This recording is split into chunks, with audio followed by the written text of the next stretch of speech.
What is going on, guys? In today's video I will be reviewing Marvel's What If, and this is an animated show that goes off the comics of like what if different events occurred in Marvel.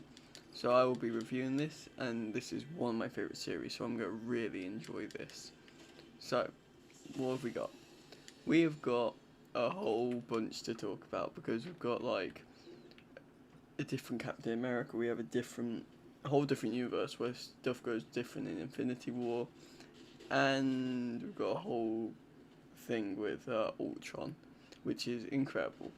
So, let's get started. Episode 1, we have Captain Carter, which I found really cool. So, what happened in this episode was basically the opening to Captain America. Everything happens at the start of Captain America, but when he goes to take the super soldier serum, the guy in the first one who blew up after Steve got the serum actually did it before he got the serum this time. So Steve ended up getting hurt, which meant he couldn't take the serum.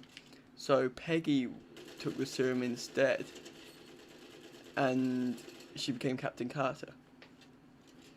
And that was a really cool version. But the thing is, Hydra had a whole different plan in this. So instead of what they were doing last time, which was trying to nuke people, I think, they were trying to open a gateway with the Tesseract, which I thought was a really cool difference to what they did in the films. And it was like this tentacle creature. It might have actually been the octopus from the Hydra logo, which I thought was a cool idea. And yeah, the way they changed Captain America's shield to be like a different flag. I don't pay attention to flags, so I don't know what the flag was.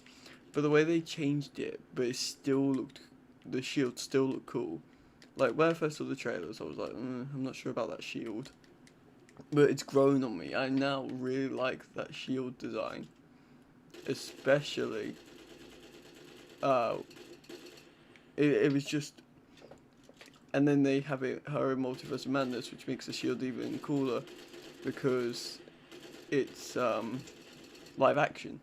So yeah, that was a really good episode. One of the best episodes. In fact, first episode was one of the best episodes. Now, episode 2, I loved episode 2. I've watched it more than once, and it's one of my favourites.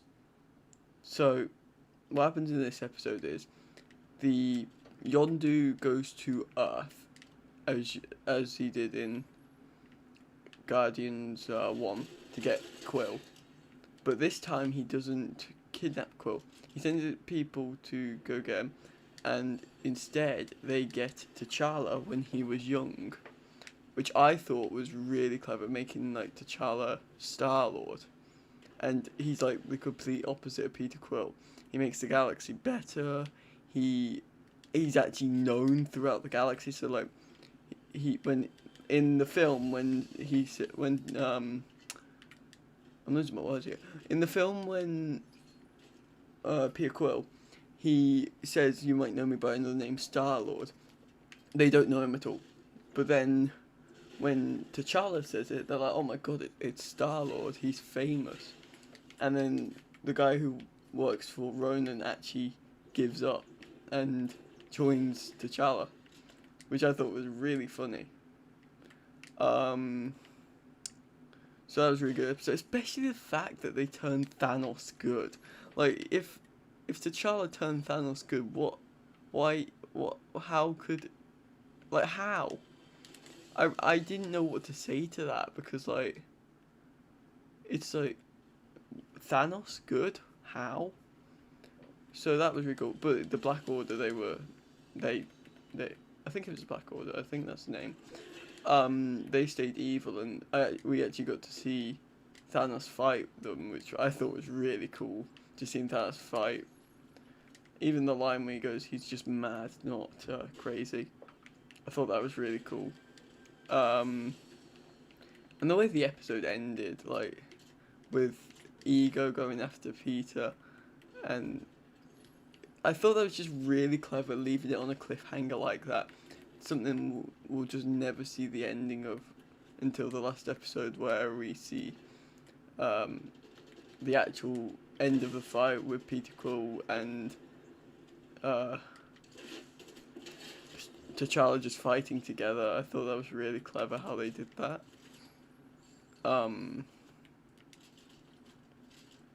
So yeah. Then we had episode 3, which was The World's Lost Its Mightiest Heroes, which I thought was really good. Like, the way they just took out each Avenger every time in, like, Fury's big week, I thought that was really cool. Like, it was every Avenger movie, but if everyone died.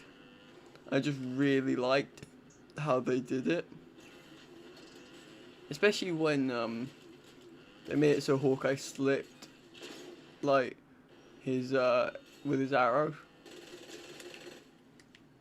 and that killed Thor, and then later on the murderer went into Hawkeye's brain and killed him, and it ended up being Hank Pym, which I was shocked at. Like, out of everyone, I didn't expect it would be Hank Pym, which means in this universe, it wouldn't be, Scott wouldn't become Ant-Man, because he would never break into Hank Pym's home, because Hank Pym became Yellow Jacket. I thought that was a really good twist on the story. So, Earth lost its mightiest heroes, but Captain Marvel was there, Captain America at the end to fight Loki, and Loki actually took over Earth, which I thought was incredible.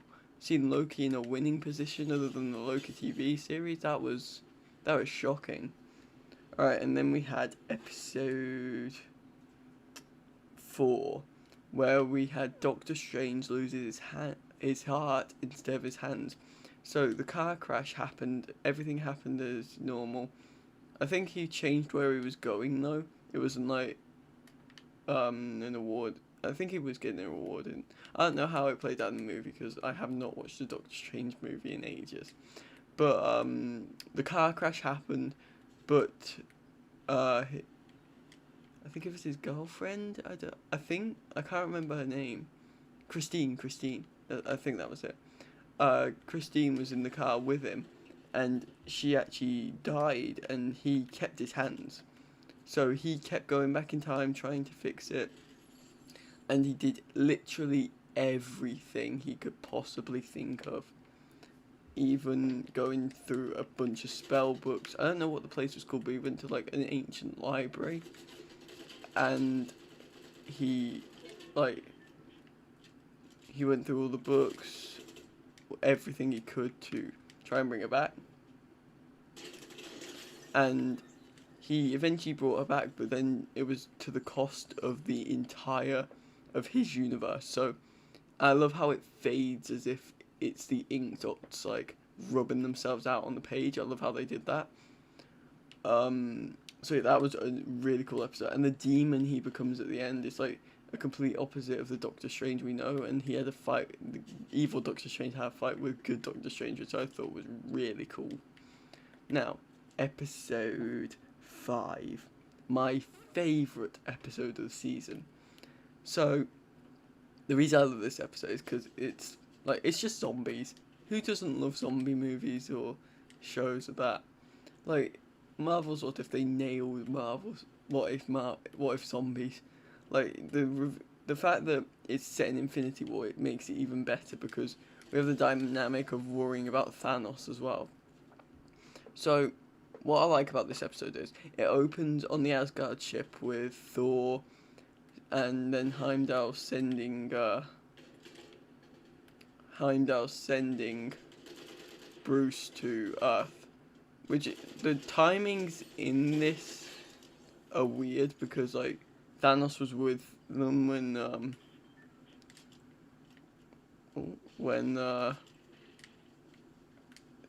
the Asgard ship was taken over. But I guess because it's a different universe, he might not have been with them, so that kind of makes sense. So I love the reveal of when the Black Order arrive with Bruce, he's panicking and Hulk won't come out, and he says no earlier, which I thought was quite different.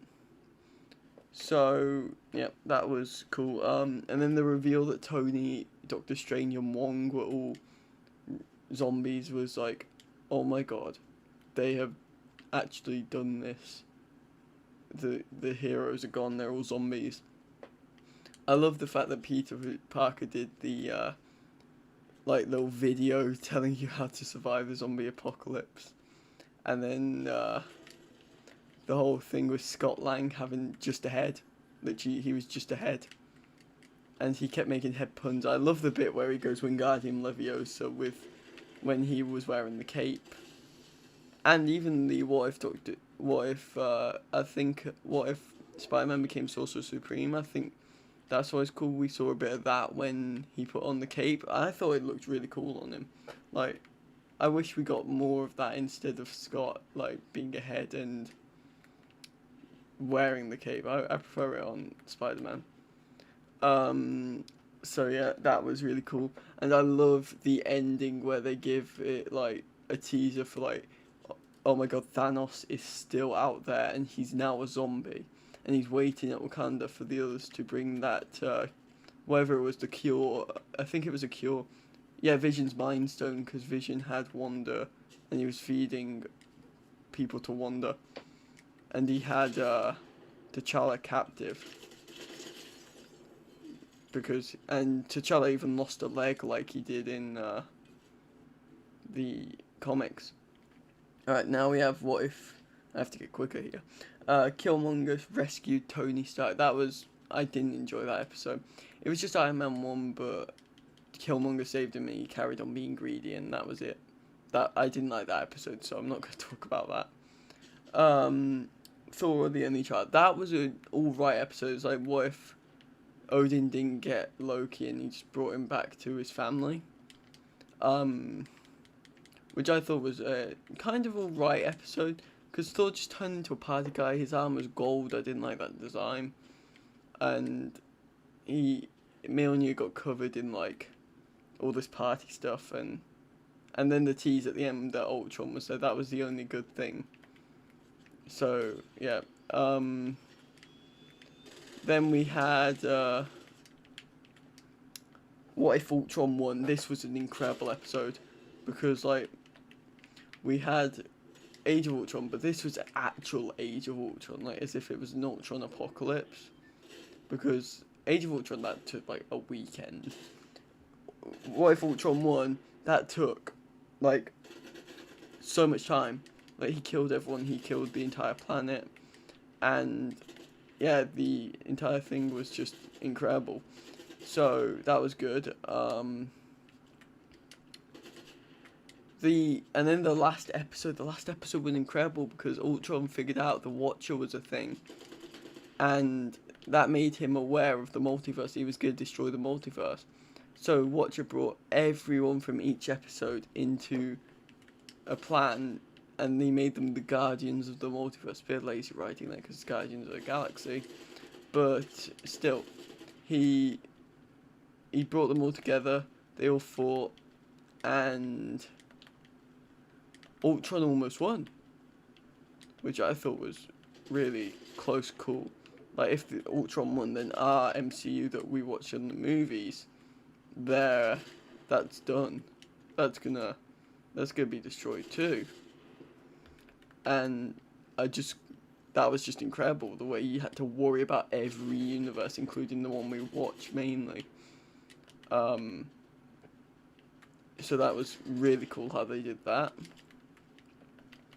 And even, like, the fact that they had connections with the people they've been friends with in alternate realities, like Captain Carter and Natasha. That was cool, how she had to, like, make Natasha trust her by telling her things about herself. And I thought that was really clever. But then, yeah, Ultron eventually lost, and we got Arnim Zola on Vision, which... even the screen on his face, even that was really comic accurate and cool. I really like that. And then everyone went back to their universe. Watcher looks after, Watcher looks after the multiverse still, and we're ready for season 2. Whilst Strange Supreme looks after the crystal ball housing Killmonger and Vision, or Dr. Zola, whatever you want to call him. But yeah, that was my review. I give it a 9 out of 10 because this was an incredible show. Thank you guys so much for watching. Don't forget to like and subscribe. See you all in the next one. Goodbye.